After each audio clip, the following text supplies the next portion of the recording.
Hippocrate disait que ton aliment soit ton médicament et que ton médicament soit ton aliment. Déjà, bien avant, des siècles avant Jésus-Christ, ce pionnier de la médecine donnait déjà de l'importance aux aliments que nous ingérons et à leur impact positif ou négatif selon le type d'aliment sur notre santé. Bien, nous allons voir dans cette vidéo un type d'aliment qu'il faut privilégier dans le cadre de la prévention de la lutte contre le cancer, selon un certain nombre d'études qui ont déjà attesté des pouvoirs, des vertus de prévention du cancer de ce type d'aliment.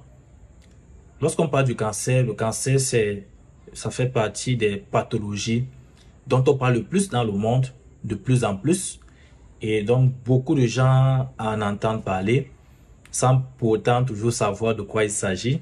C'est tout simplement le fait que nos cellules, les cellules de notre organisme, perdent la tête, deviennent entre guillemets folles, dans le sens où elles vont se mettre à se multiplier trop rapidement, ce qui va nous donner lieu à l'accumulation, à l'entassement, un amas de cellules qui n'est pas censé être là et qui va donc former une tumeur, un gonflement, et on aura donc ce qu'on appelle une tumeur maligne, contrairement aux tumeurs bénignes qui ne sont pas des cancers, puisque les cancers sont des tumeurs malignes parce que notamment elles peuvent métastaser. Donc les cancers un cancer peut se développer dans un site, dans un organe, par exemple le foie, et métastaser, se retrouver dans un ou dans plusieurs autres organes, comme le cœur, comme les reins, ainsi de suite. Et pourquoi est-ce qu'il est important de prévenir le cancer? Premièrement, parce que le cancer fait partie des maladies les plus mortelles dans le monde ces dernières années. L'on enregistre environ 9 à 10 millions de décès causés par le cancer chaque année dans le monde. Et deuxièmement, parce que le cancer n'est pas curable. La plupart des cancers n'est pas curable. Et les traitements efficaces à 100% et sûrs à 100% n'ont pas encore forcément été trouvés. Et il n'est pas évident de guérir complètement et définitivement de certains types de cancers. On peut avoir des périodes de rémission où le cancer n'est pas vraiment gênant, mais très souvent on peut avoir des rechutes. Donc, il est toujours préférable dans ce genre de cas, dans ce genre de situation, de prévenir plutôt que de guérir. Comme on le dit souvent, prévenir vaut mieux que guérir. Et donc, ce type d'aliment, c'est donc les légumes crucifères. Ils font partie de la famille des brassicacées. Et parmi les légumes crucifères, nous avons le brocoli, nous avons les différents types de choux, choux verts, choux fleurs, nous avons les feuilles de moutarde, nous avons le navet. Voilà quelques exemples de légumes crucifères, de la famille des crucifères. Et pourquoi est-ce que la recherche sur le cancer s'appesantit sur ces légumes? Il faut dire que les crucifères sont très riches en nutriments, notamment en un certain nombre de vitamines telles que la vitamine C, la vitamine E, la vitamine K et la vitamine B9, encore appelée acide folique. Et aussi, les crucifères sont riches en substances appelées caroténoïdes, notamment le bêta-carotène, la lutéine et la zéaxanthine. Le bêta-carotène étant le précurseur de la vitamine A. Et ces légumes sont aussi une bonne source de minéraux comme le fer et de fibres alimentaires. En plus de ces nutriments essentiels, les légumes crucifères contiennent un groupe de substances appelées les glucosinolates, qui sont des substances, des composés chimiques soufrés, donc qui contiennent un atome de soufre dans leur composition chimique. Et ces substances sont notamment responsables du goût pas très agréable de ces légumes.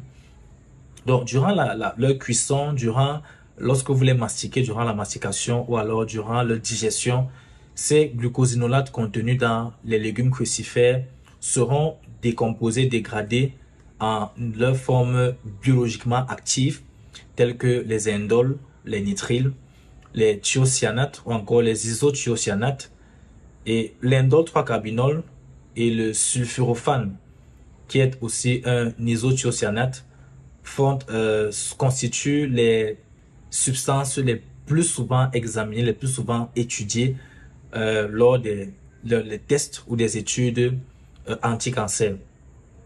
Donc, ces indoles et ces isothiocyanates ont été trouvés comme possédant la propriété d'inhiber le développement de cancers de plusieurs types d'organes, notamment chez les rats, chez les souris, tels que le cancer de la vessie, le cancer du sein, le cancer du côlon, le cancer du foie et le cancer du poumon, ainsi que le cancer de l'estomac.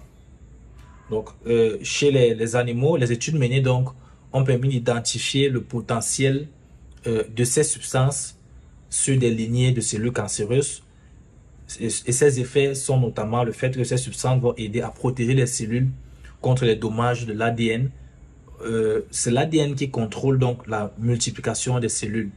Et s'il y a des dommages au niveau de l'ADN, vous conviendrez avec moi que les cellules pourraient donc se mettre à se multiplier, à proliférer de manière anarchique, de manière incontrôlée, et le cancer pourrait en survenir.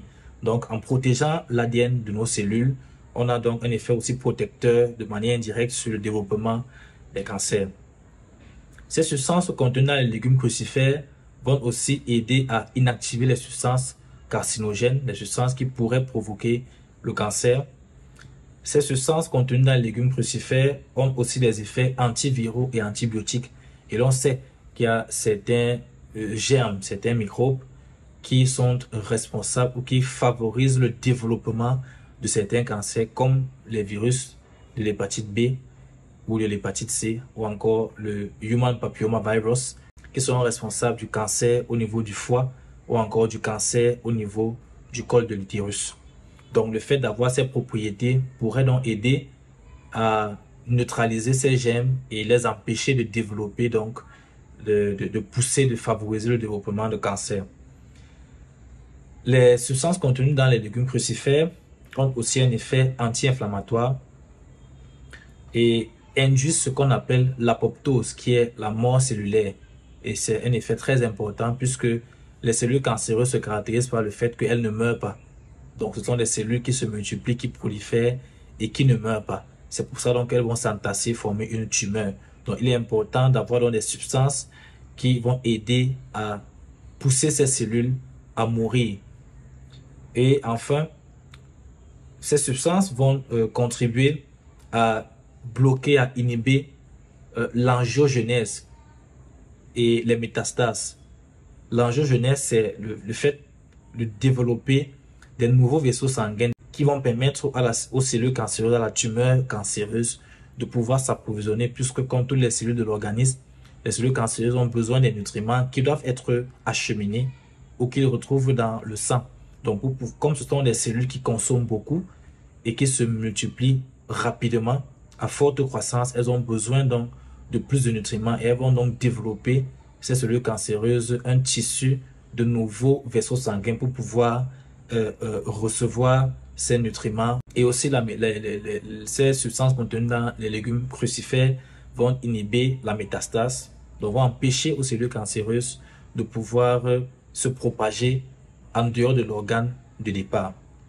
Donc, certaines études ont été menées, bien que les résultats sont controversés, mais il ressort de ces études que chez l'humain, les légumes crucifères pourraient être associés à la prévention ou la réduction du risque de certains cancers comme le cancer de la prostate, qui touche beaucoup plus les hommes à partir de 60 à 70 ans, le cancer du côlon, cancer colorectal, qui touche dans le côlon et le rectum, le cancer du poumon, qui est le cancer le plus meurtrier dans le monde, et le cancer du sein qui touche beaucoup plus les femmes. Donc si vous voulez réduire drastiquement votre chance de développer le cancer, il serait de bon ton pour vous d'intégrer davantage de légumes crucifères dans votre alimentation. Je vous remercie d'avoir regardé cette vidéo. N'oubliez pas de vous abonner afin de ne pas manquer mes prochains contenus, mes prochaines astuces santé. Et n'oubliez pas non plus de liker si vous avez trouvé la vidéo intéressante et de partager autour de vous.